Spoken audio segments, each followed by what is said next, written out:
Delhi police constable की duty के समय हत्या, वर्दी में मिला शव, पेट छाती में चोट। राजधानी दिल्ली के गोविंदपुरी थाने में तैनात दिल्ली पुलिस के कांस्टेबल की चाकू मारकर हत्या कर दी गई। मृतक पुलिस कांस्टेबल की पहचान किरण पाल के रूप में हुई है, जो गोविंदपुर थाने में तैनात हैं और वारदात की रात पेट्रोलिंग कर रहे थे, तभी उन पर चाकू से हमला कर दिया गया और सुबह सुबह उनका शव मिला। उनके शव के पास से उनकी सरकारी बाइक भी बरामद हुई है।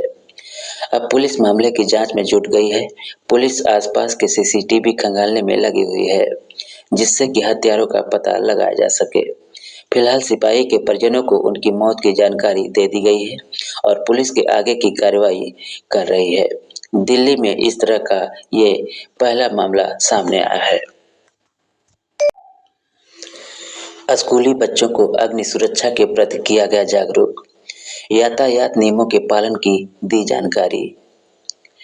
मैरी कॉन्वेंट इंटर कॉलेज में यातायात फायर सेफ्टी जागरूकता कार्यशाला वर्कशॉप का आयोजन किया गया।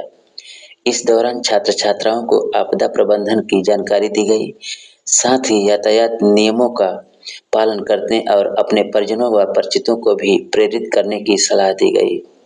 एडीसीपी यातायात कुलदीप सिंह ने कहा है कि सड़क पर यातायात नियमों का पालन से दुर्घटनाओं का ग्राफ कम होगा, साथ ही जीवन की सुरक्षा भी होगी।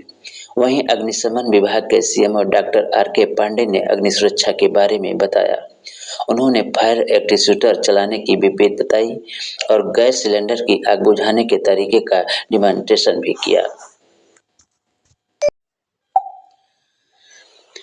नगद 10 रुपए पर आरटीआई के तहत नहीं मिलेगी सूचना, डीडी चेक पोस्टल ऑर्डर ही मान्य।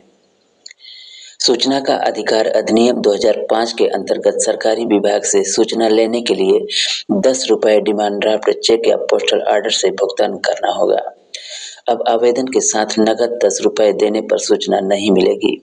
प्रदेश सरकार के विभागों से नगद 10 रुपए देकर सूचना लेने के आवेदन पूर्णतः रोक लगा दी गई है।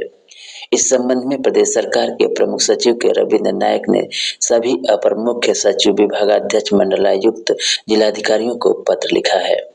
प्रमुख सचिव के अनुसार सूचना के लिए नकद 10 रुपए लेना उत्तर प्रदेश सूचना का अधिकार 2015 के नियम 5152 का उल्लंघन है।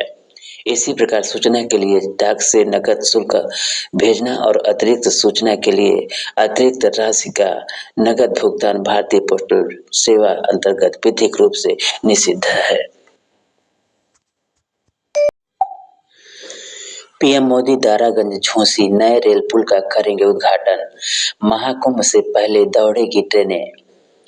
प्रयागराज वाराणसी को जोड़ने वाली नई रेल परियोजना के तहत दारागंज झोसी रेल पुल पर दोहरी रेल लाइन बिछाने का कार्य शुरू हो गया है। महाकुंभ से पहले इस पुल पर ट्रेनों का संचालन शुरू होने की संभावना है।